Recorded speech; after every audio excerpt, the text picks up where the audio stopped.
மாற்றுக் கட்சியைச் சேர்ந்த 3000 பேர் திமுகவில் இணைந்த நிகழ்ச்சியில் முதலமைச்சர் மு க ஸ்டாலின் பேசி வருகிறார். அதனை பார்க்கலாம். ஏற்றுக்கொண்டு இயக்கத்திலே பணியாற்றிக் கொண்டிருந்த நீங்கள்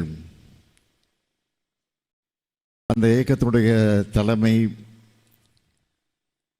முறையாக இல்லை. அதை நம்பி போவது நமக்கு மட்டுமல்ல, தாய் நாட்டிற்கும் அது துரோகமாக அமைந்துவிடும் என்று நீங்கள் முடிவெடுத்து அதை உணர்ந்து நாம் யாரிடத்திலே போய் இருக்க வேண்டும், எங்கு போய் பணியாற்ற வேண்டும், எந்த கொள்கை ஏற்றுக்கொள்ள வேண்டும் என்ற அந்த நிலையிலே சிறப்பான முடிவெடுத்து இன்றைக்கு திராவிட முன்னேற்ற கழகத்தில் தங்களை இணைத்துக் கொண்டிருக்கிறீர்கள்.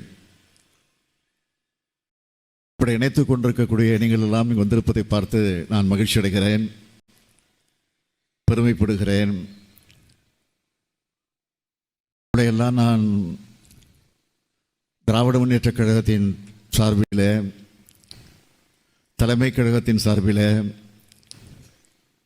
இன்னும் சொல்ல வேண்டும் என்று சொன்னால் மறைந்தாலும் உள்ளத்திலே குடியிருக்கக்கூடிய தலைவர் கலைஞர் அவர்களின் சார்பில் வருக வருக வருக என்று நான் வரவேற்க கடமைப்பட்டிருக்கிறேன்.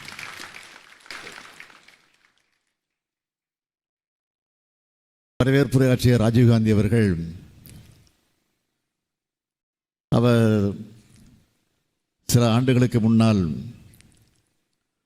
தன்னை இந்த இயக்கத்தில் ஒப்படைத்துக் கொண்டு அவர் இந்த இயக்கத்திற்காக தொடர்ந்து எப்படியெல்லாம் பணியாற்றி கொண்டிருக்கிறார். கழகத்தினுடைய மாணவரணியின் தலைவராக பொறுப்பேற்று அந்த பொறுப்பை உணர்ந்து எப்படி தன்னுடைய உழைப்பை உழைத்துக் கொண்டிருக்கிறார் என்பதை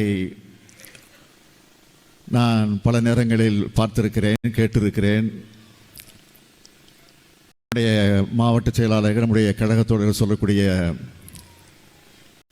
அந்த செய்திகள் எல்லாம் கேட்டு நான் மகிழ்ச்சி அடைந்திருக்கிறேன். ஆக இப்படிப்பட்டவர்களெல்லாம் இன்றைக்கு இந்த இயக்கத்தில் கிடைத்திருப்பதை எண்ணி நான் மகிழ்ச்சி அடைந்தது உண்டு. சில நாட்களுக்கு முன்பு ராஜீவ்காந்தி அவர்கள் என்னிடத்தில் இந்த செய்தியை சொன்னார். ஆயிரக்கணக்கான தோழர்கள்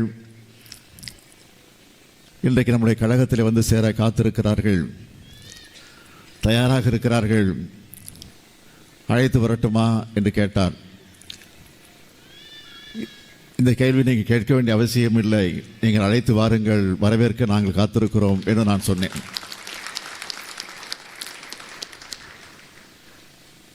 ஆக திராவிட முன்னேற்ற கழகம் என்பது ஏதோ நேற்று முளைத்த காளான் அல்ல. 1949 திராவிட முன்னேற்ற கழகத்தை பேரறிஞர் அண்ணா அவர்கள் உருவாக்கிய நேரத்தில் வடசென்னை பகுதியில் இருக்கக்கூடிய ராபின்சன் பூங்காவிலை துவக்கி வைத்த போது, கொட்டு மழைகளை துவக்கி வைத்த போது அவர் சொன்னார், திராவிட முன்னேற்ற கழகம் என்பது ஆட்சிக்காக மட்டுமல்ல, ஆட்சிக்கு வர வேண்டும், பதவியிலே போய் அமர வேண்டும் என்பதற்காக மட்டுமல்ல, மக்களுக்கு பணியாற்ற வேண்டும், ஏழை எளியவர்களுக்கு தொண்டாற்ற வேண்டும், பிற்படுத்தப்பட்ட, தாழ்த்தப்பட்ட, ஒடுக்கப்பட்ட, நசுக்கப்பட்டிருக்கக்கூடிய மக்களுக்காக பாடுபட வேண்டும், ஒட்டுமொத்த தமிழினத்திற்காக உழைத்திட வேண்டும் என்ற உணர்வோடு தான் இந்த இயக்கம் துவக்கப்படுகிறது என்று அறிஞர் அண்ணா அவர்கள் உறுதி எடுத்துக்கொண்டு இந்த இயக்கத்தை தொடங்கி வைத்தார்கள். அதற்கு பிறகு படிப்படியாக கழகம் வளர்ந்து 57ஆம் ஆண்டு முதல் தேர்தல் களத்தில் நாம் ஈடுபட்டோம். 49 தொடங்கி 57 தான் தேர்தல் களத்திற்கே வந்தோம். ஆனால் இன்றைக்கு சில கட்சிகளை பார்க்கிறோம், தொடங்கிய உடனே ஆட்சிக்கு வருவோம் என்று சொல்லக்கூடிய நிலை இன்றைக்கு நாட்டில் இருந்து கொண்டிருக்கிறது. நாங்கள் தான் அடுத்த ஆட்சி, நாங்கள் தான் அடுத்த முதல் என்று அநாத நிலையை சுற்றி கொண்டிருக்கிறவர்களெல்லாம் இன்றைக்கு அதை பிதற்றி கொண்டிருக்கிறார்கள். நான் யார், எப்படிப்பட்டவர், எந்த கட்சி தலைவர் எல்லாம் சொல்ல விரும்பலை. காரணம், அவர்களுக்கெல்லாம் நான் அடையாளம் காட்டுவதற்கு நான் தயாராக இல்லை. அதுதான் உண்மை.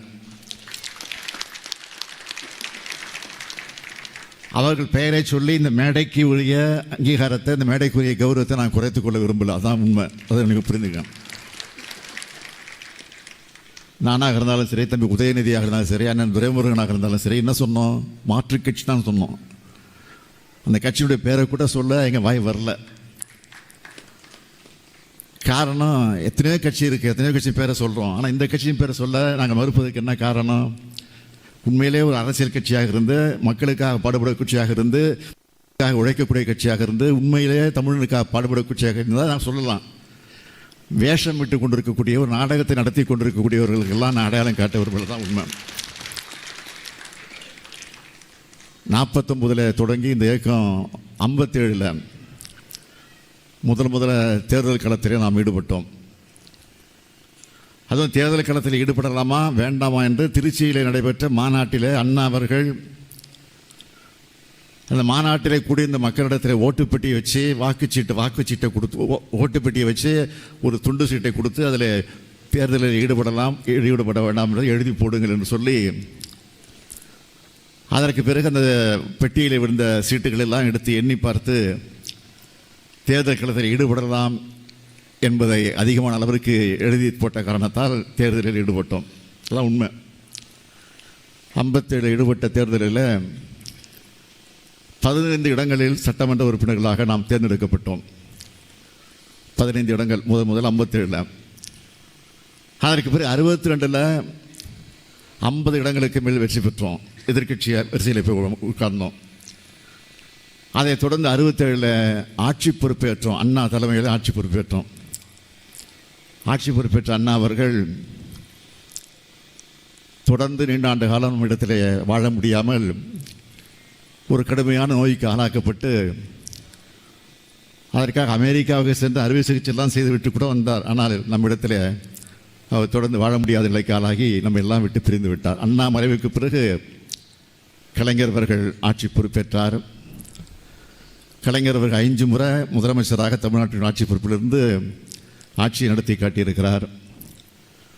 அதற்கு பின்னால் 6வது முறையாக இந்த ஸ்டாலின், முத்துவேல் கருணாநிதி ஸ்டாலின் உங்களால், தமிழ்நாட்டு மக்களால் அங்கீகரிக்கப்பட்டு இன்றைக்கு நான் முதலமைச்சராக தேர்ந்தெடுக்கப்பட்டு இன்றைக்கு நம்முடைய ஆட்சி திராவிட மாடல் ஆட்சியாக நடந்து கொண்டிருக்கிறது.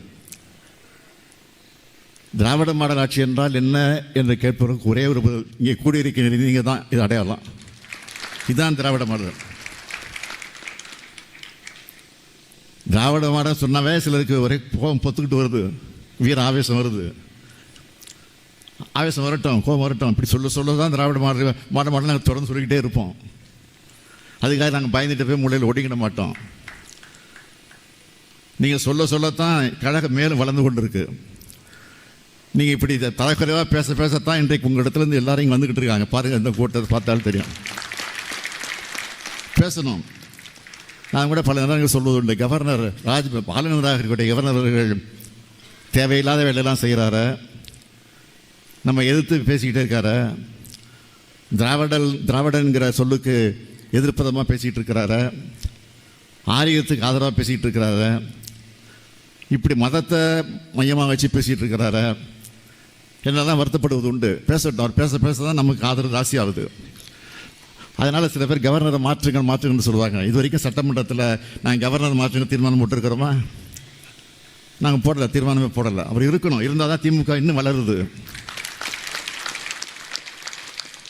அடுத்த கவர்னர் வரைக்கும் சட்டமன்றத்துக்கு வரணும், ஆளுநர் உரையை நாங்கள் கொடுப்போம். அதை எடுத்து படிக்காமல் வெளியில் போகணும், அதையும் பார்க்கணும், அதை மக்கள் பார்க்கணும். நான் பிரதமரிடத்திலும் அமித்ஷாவிடத்திலும் இங்கிருந்து ஒரு வேண்டுகோள் வைக்கிறேன், தயவுசெய்து கவர்னரை மாற்றாதீங்க, அவரே இருக்கட்டும். இதுதான் உண்மை.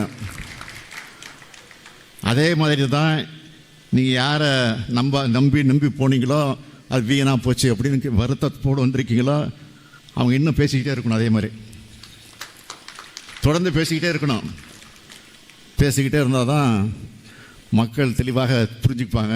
மக்களுக்கெல்லாம் ஆதரவு கொடுக்க மாட்டாங்க. எதை பற்றி கவலைப்பட வேண்டியதில்லை.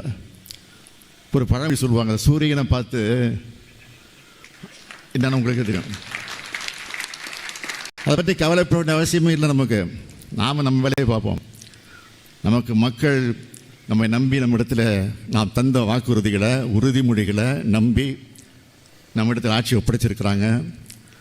ஆக அந்த உறுதிமொழிகளெல்லாம் படிப்படியாக நிறைவேற்றி கொண்டிருக்கிறோம். நான் தொடர்ந்து வாரத்திற்கு 2 நாட்கள் ஒவ்வொரு மாவட்டமாக சென்று கொண்டிருக்கிறேன். அப்படி செல்லுகிற போது அரசு நிகழ்ச்சி மட்டுமல்ல, கட்சி நிகழ்ச்சியிலும் கலந்து கொள்கிறேன். அரசு நிகழ்ச்சிகள், கட்சி நிகழ்ச்சி மட்டுமல்ல, செல்லுகிற வழியெல்லாம் சாலையின் இருமுறைகளும் மக்களை சந்திக்கிறேன். பெண்கள், ஆண்கள், இளைஞர்கள், முதியவர்கள் வரிசையாக நின்று கொண்டு இரு பக்கமும் நின்று கொண்டு என்னை வரவேற்க அந்த காட்சியை பார்க்கிற போது மீண்டும் சொல்கிறேன், 7வது முறையாக நிச்சயமாக திராவிட முன்னேற்றக் கழகம் தான் ஆட்சிக்கு வரும் என்ற அந்த உறுதி இந்த நேரத்தை எடுத்து சொல்கிறேன். காரணம் என்ன? இன்னைக்கு எத்தனை சாதனைகளை நாம் எண்ணி பார்க்குறோம், திட்டங்களை பார்க்குறோமே. ஒவ்வொரு வீட்லேயும் நம்முடைய ஆட்சியின் பலனை இன்றைக்கி அனுபவிச்சுட்டு இருக்காங்க. தமிழ்நாட்டில் இருக்கக்கூடிய எல்லா வீட்லேயும் ஒவ்வொரு வீட்லேயும் இன்றைக்கி ஏதாவது ஒரு திட்டத்தின் மூலமாக அந்த வீட்டில் பல பலன் கிடச்சிட்டு இருக்கு. உதாரணத்துக்கு சொல்லணும்னா, பேருந்தில் அவங்க பயணம் செய்வதற்கு இலவசமாக போகலாம்.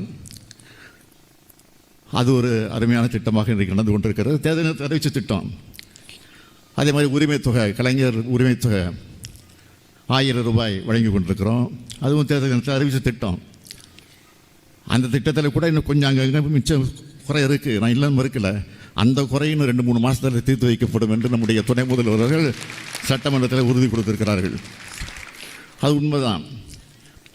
அதைத் தொடர்ந்து ஆரம்ப பள்ளிக்கூடங்கள் படித்துக் கொண்டிருக்கக்கூடிய மாணவிகள் கல்லூரிக்கு செல்லுகிற போது அவர்களுக்கு வசதி இல்லாத காரணத்தினால் அவர்கள் படிப்புக்கு செல்ல முடியாத சூழ்நிலை வருகிறது என்பதை அறிந்து புரிந்து அவர்கள் அத்தனை பேரும் கல்லூரிக்கு வர வேண்டும் என்ற உணர்வோடு மாதம் 1000 ரூபாய் புதுமை பெண்ணர் திட்டத்தின் அடிப்படையில் வழங்கப்பட்டு கொண்டிருக்கிறது. மாணவிகளுக்கு மட்டுமா, மாணவர்களுக்கு கிடையாதா என்ற ஒரு கேள்வி வந்தது.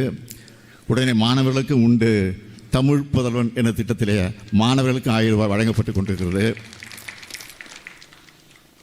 அதேபோல் காலை உணவு திட்டம். அந்த திட்டம் என்பது மதிய உணவு திட்டமாக நீதி கட்சியினுடைய தலைவர்கள் ஒருவராக அந்த தியாகராயர் அவர்கள் அந்த திட்டத்தை தொடங்கி வச்சிருந்தாலும், பெருந்தலைவர் காமராஜர் அவர்கள் அந்த திட்டத்தை செழுமைப்படுத்தி கொஞ்சம் விரிவுபடுத்தி இருந்தாலும், மறைந்த எம்ஜிஆர் அவர்கள் முதலமைச்சராக வந்தபோது சத்துணவு திட்டமாக அதை மாற்றினாலும் அது உண்மையான சத்துணவாக இருக்க வேண்டும் என்று தலைவர் கலைஞர் அவர்கள் சத்துணவு முட்டையோடு கலந்த சத்துணவை தந்தார்கள். இப்போ மதிய உணவு திட்டம் மட்டுமல்ல, மதியம் வழங்கப்படக்கூடிய திட்டம் மட்டுமல்ல, காலையிலையும் ஒரு திட்டத்தை ஏற்படுத்தி காலை உணவு திட்டம் என்ற திட்டம் வழங்கப்பட்டு கொண்டிருக்கிறது. அந்த திட்டத்தை பார்த்து இன்றைக்கு பல மாநிலங்கள் மட்டுமல்ல, வெளிநாட்டில் இருக்கக்கூடியவர்கள் அந்த திட்டத்தை பார்த்து நாங்கள் நிறைவேற்றப் போகிறோம் என்று கனடா நாட்டிலே இன்றைக்கு அது நிறைவேற்றப்பட்டு கொண்டிருக்கிறது.